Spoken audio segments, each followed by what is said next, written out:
الحمد لله رب العالمين الصلاة والسلام على سيد المرسلين أما بعد فأعوذ بالله من الشيطان الرجيم بسم الله الرحمن الرحيم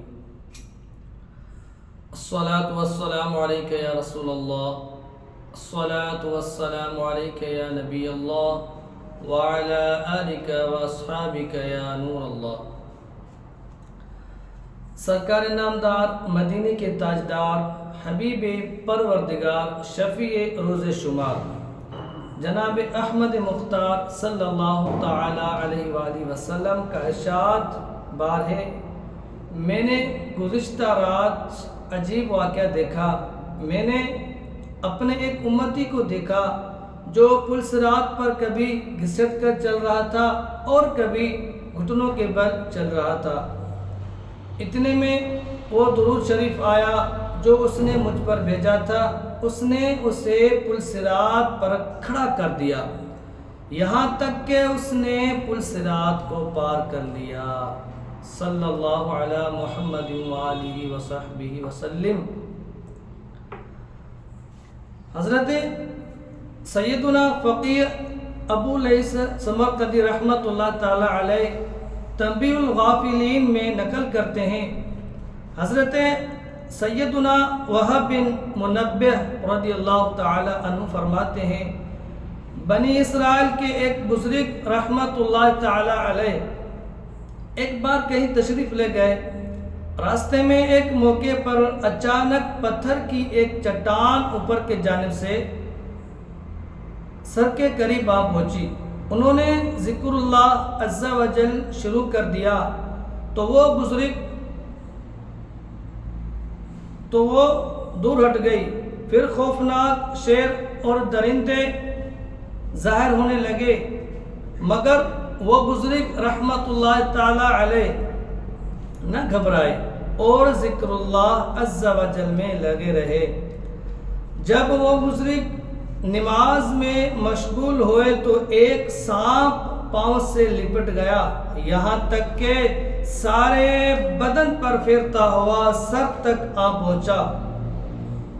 وہ بزرگ رحمت اللہ تعالی علیہ جب سجدے کا ارادہ فرماتے وہ چہرے سے لپٹ جاتا، سجدے کے لیے سر جھکاتے، یہ لقمہ بنانے کے لیے جائے سجدے پر منہ کھول دیتا، مگر وہ بزرگ رحمت اللہ تعالی علیہ اسے ہٹا کر سجدہ کرنے میں کامیاب ہو جاتے۔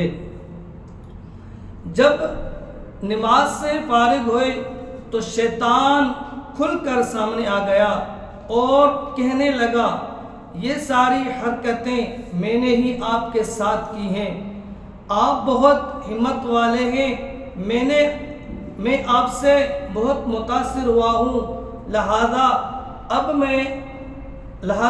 میں نے یہ طے کر لیا ہے کہ آپ کو کبھی نہ بہکاؤں گا، مہربانی فرما کر مجھے اپنا دوست بنا لیجئے۔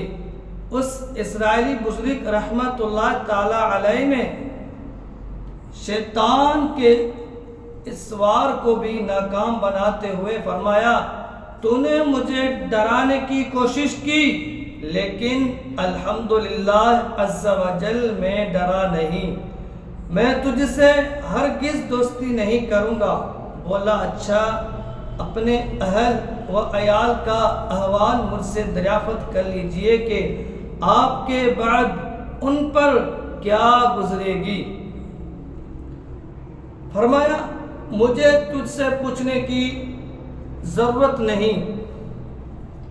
شیطان نے کہا، پھر یہی پوچھ لیجئے کہ میں لوگوں کو کس طرح بہکاتا ہوں۔ فرمایا، ہاں، یہ بتا دے۔ بولا، میرے 3 جال ہیں۔ شیطان نے بولا، میرے 3 جال ہیں، پہلا بخل، دوسرا غصہ اور تیسرا نشہ۔ اپنے تینوں جالوں کی وضاحت کرتے ہوئے بولا، جب کسی پر بخل کا جال پھینکتا ہوں تو وہ مال کے جال میں الجھ کر رہ جاتا ہے، اس کا یہ ذہن بناتا رہتا ہوں کہ تیرے پاس مال بہت قلیل ہے، اس طرح وہ بخل میں مبتلا ہو کر حقوق واجبہ میں خرچ کرنے سے بھی باز رہتا ہے اور دوسرے لوگوں کے مال کی طرف بھی مائل ہو جاتا ہے، اور یوں مال کے جال میں پھنس کر نیکیوں سے دور ہو کر گناہوں کی دلدل میں اتر جاتا ہے۔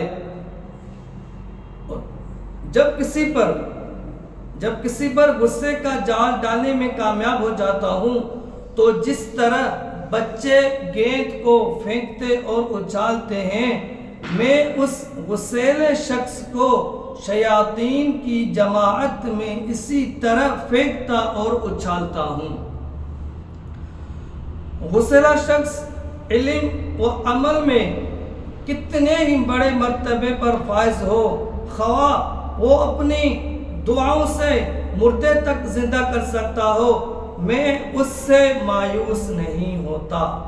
مجھے امید ہوتی ہے کہ کبھی نہ کبھی وہ غصے میں بے قابو ہو کر کوئی ایسا جملہ بک دے گا جس سے اس کی آخرت تباہ ہو جائے گی، اور رہا نشہ تو میرے اس جال کا شکار یعنی شرابی، اس کو تو میں بکری کی طرح کان پکڑ کر جس برائی کی طرف چاہوں لے لیے پھرتا ہوں۔ اس طرح شیطان نے یہ بتا دیا کہ جو شخص غصہ کرتا ہے وہ شیطان کے ہاتھ میں ایسا ہے جیسے بچوں کے ہاتھ میں گیند۔ اس لیے غصہ کرنے والے کو صبر کرنا چاہیے تاکہ شیطان کا قیدی نہ بنے کہ کہیں عمل ہی ضائع نہ کر بیٹھے۔ صلی اللہ علی محمد وآلہ وصحبہ وسلم۔ اللہ تبارک و تعالی سے دعا ہے کہ ہمیں بھی شیطان کے شر سے محفوظ فرمائے اور ان شیطان کی جالوں سے بھی محفوظ فرمائے، آمین، بجاہ نبی الامین صلی اللہ علیہ وسلم۔